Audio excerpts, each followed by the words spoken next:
Checking in now with Henry Dwyer, who takes Asfoora to the Oakleigh Plate. Currently second elect in that race, drawn barrier 11. Henry, take us through how Asfoora's come along since a couple of weeks ago and shaping up for Saturday.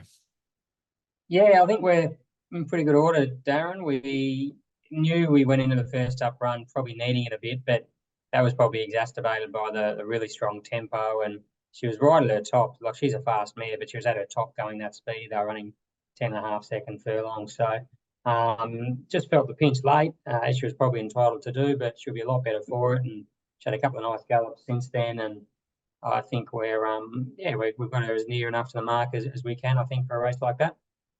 I know it's obviously difficult comparing campaigns and things like that, but if you look at benchmarks in racing, obviously Imperatrice is a benchmark horse as it stands at the moment. You look to the spring and how competitive you were through the Moir and things like that. How much confidence do you still take from that campaign? Oh, plenty. I think she's going every bit as well as she was then, and physically she looks probably better now and stronger. So there's no reason to think she's not. But I just think the weights have probably caught up with her a bit. Obviously, she's a 111 rater.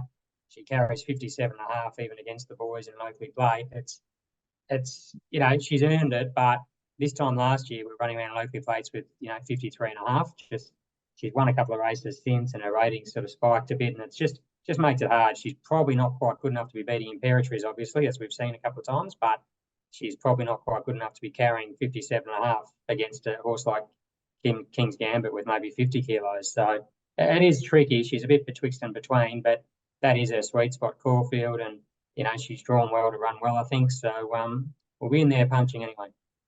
And I guess the final one on that, what's the approach? As you say, pretty good draw. King's Gambit's drawn the inside, which might not necessarily suit him that much, but as you say, 7.5 kilo weight swing.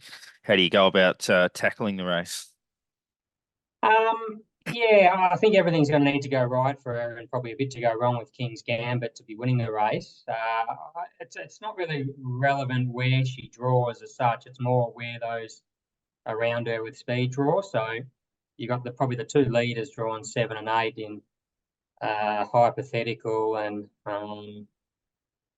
something else that'll go forward. And then outside us, we've got no speed. So she's the one that sort of maps pretty well to come across with them and sit just off them. You probably don't want to be leading an Oakleigh Plate.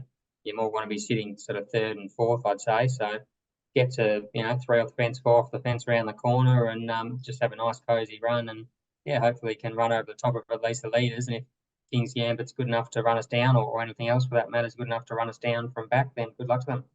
And just finally, anything else over the weekend you like, be it Sunday or otherwise?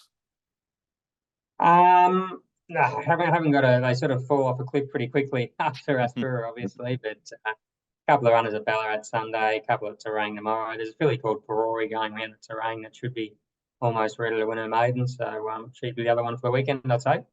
Good luck for Saturday and beyond. Great, thanks, Darren.